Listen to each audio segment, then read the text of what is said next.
Job continuous. जब ये letter निकला 6 जजेस का तो सबको पता था एक सियासी तूफान आएगा, जुडिशल तूफान तो आएगा, सियासी भी आएगा। और फिर हमने देखा एकदम बड़ी मूवमेंट शुरू हुई।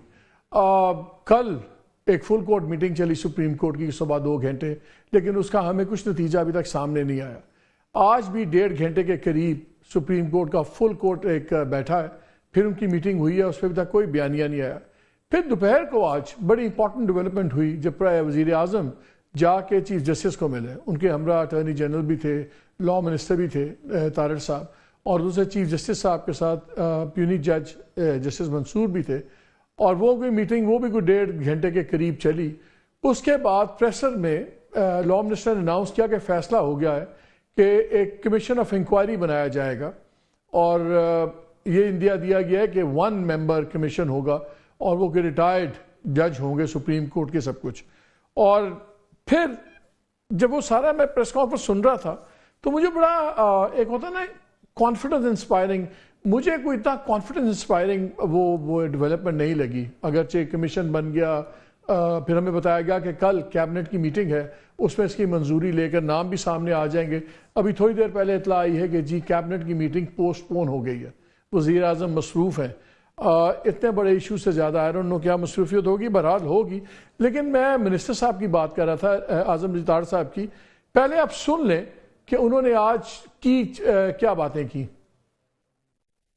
ये पहली दफा नहीं हुआ इस तरह की, पहले भी आती रही है, तारीख में जाएं। वज़ीर आज़म साहब ने पॉइंट ब्लैंक ये कहा कि अदलिया की आज़ादी पर किसी किस्म का कोई समझौता नहीं होगा। वज़ीर आज़म साहब की ये ख्वाहिश है कि वो ये मामला काबीना में रखेंगे और कमीशन ऑफ इंक्वायरीज एक्ट के तहत किसी नेक नाम और गैर जानबदार रिटायर्ड अदालती शख्सियत के नाम पे कंसेंसस करने के बाद कमीशन ऑफ इंक्वायरीज एक्ट के तहत उनकी नामजदगी की जाएगी। असूली फैसला हुआ है कि कमीशन बनाया जाए। कुछ सीनियर मोस्ट जो हमारे रिटायर्ड जजेस हैं, जिनमें पाकिस्तान के साबिक चीफ जस्टिस साहबान भी हैं या कम से कम सुप्रीम कोर्ट के रिटायर्ड जजेस, उनके नामों पे कुछ गौर खौस करने के बाद उनमें से 1 या 2 नाम होंगे जिनसे फिर रिक्वेस्ट की जाएगी कि वो इस कमीशन को है। अगले 2-4 रोज में इंशाअल्लाह उल अजीज ये फैसला करके उसको नोटिफाई कर दिया जाए। कोर्ट में जो उनकी मुशावरत हुई उसका भी शायद नतीजा यही था कि बजाय कि इस मामले को, एक तरीका ये है कि 184(3) के जरिए लिया जाए, और तो ज्यादा बेहतर यही हल था। हमारे जहन में भी ये था और वहाँ से भी इस तजवीज़ को बड़ी खुशदिली से कबूल किया गया कि आप इस पे कमीशन ऑफ इंक्वायरीज बनाएं, और यही कानून की मंशा है। ये मामला हम अदलिया पे छोड़ते हैं कि ये मिसकंडक्ट है या नहीं है, या वो ये समझते हैं या नहीं समझते। अगर वो बातें दुरुस्त हैं तो फिर उस पर क्या होना चाहिए ये भी उसके TORs में होगा, और अगर ये बातें दुरुस्त नहीं है, ये साबित नहीं हो सकती, तो फिर क्या होगा। क्या ही अच्छा होता कि अगर ये बातें आज से 13 माह पहले या 10 माह पहले हो गई होती। इस तरह के मामलात आए, इन्हें अंडर द कार्पेट रखने की बजाय, इन पे मट्टी डालने की बजाय, इन्हें छुपाने की बजाय, इन्हें ट्रांसपेरेंट तरीके के साथ इन्हें डील करना चाहिए और इन्हें जो मंतकी अंजाम तक पहुंचाना चाहिए। में जितनी कुर्बानियां अफवाज पाकिस्तान ने दी हैं, हमें उसकी भी कदर करनी चाहिए, और हर वक्त जो तनकीद की उंगली है उनकी तरफ नहीं बढ़ानी चाहिए। कमीशन बनेगा, ये this is for the commission कि उन्होंने क्या करना है और क्या नहीं करना। हेयरिंग अंदर करनी है, बाहर करनी है, जजेस को बुलाना है, नहीं बुलाना। इस मामले को भी पूरी संजीदगी से, नेक नीति से लिया गया है और इंशाअल्लाह अच्छा अंजाम होगा।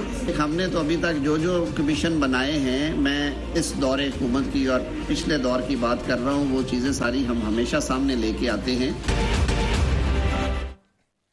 उन्होंने कहा जी जितने कमीशन बनाए हैं वो तमाम बातें हम सामने लेके आते हैं। मुझे फ़ौरन एक याद आ गया, आपको याद है कमीशन बना था जब वज़ीर आज़म थे शहबाज शरीफ साहब, और उनकी मरीम नवाज साहिबा से गुफ्तगू निकली थी, हेल्थ कार्ड के ऊपर बात हो रही थी, उस पर भी एक कमीशन बना था।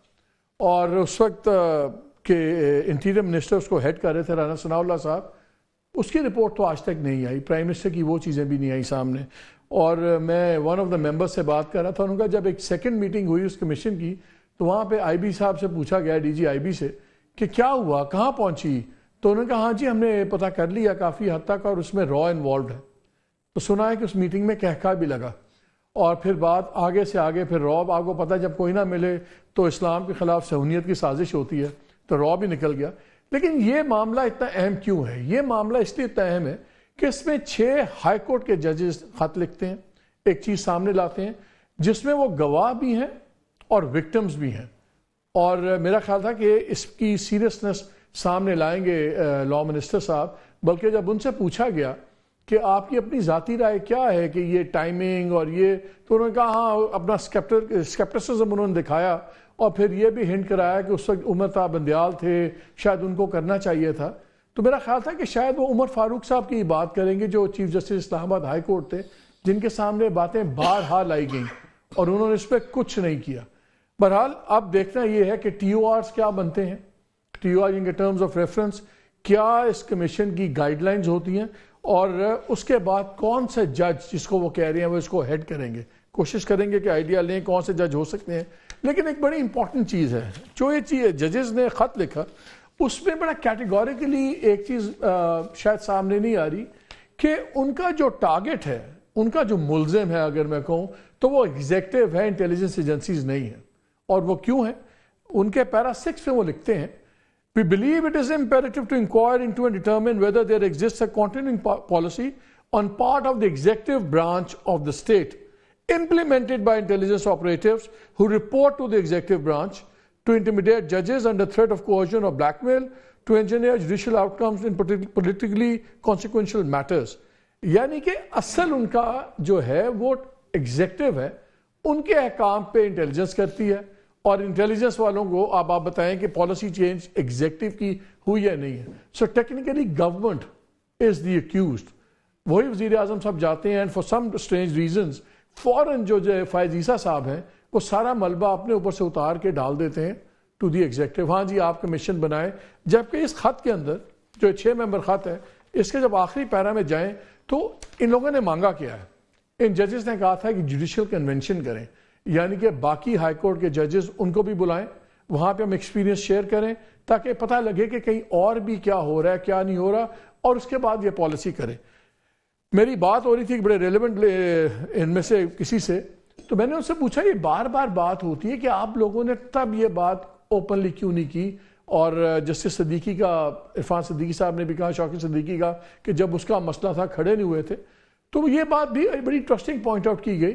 उनका देखें, जब जस्टिस शौकत सिद्दीकी को फारिग किया गया पहले, तो ये कहा गया कि मिसकंडक्ट था बिकॉज इन्होंने पब्लिक फोरम पे कुछ बातें की थी। अब जब उनको एग्जॉनरेट किया गया तो फिर ये कह दिया गया कि उनका मिसकंडक्ट नहीं था। तो जब उनका मिसकंडक्ट नहीं था तो अब जजेस ने फिर खुल के बात की, और लेटर लिखना किसी भी सूरत में मिसकंडक्ट के ज़मरे में नहीं आता, और वो उन्होंने लेटर अपने इंटरनल था। इसी सिलसिले में बात करेंगे कि अब ये बात कहाँ जाके रुकेगी, बिकॉज इतना सिंपल मामला नहीं है कि आप 1 मेंबर कमीशन बनाएं और चीज़ दब जाए। और एक और इंटरेस्टिंग बात भी मैं अभी आपसे करूंगा। मैं पहले मेरे गेस्ट इंट्रोड्यूस करवा दूं।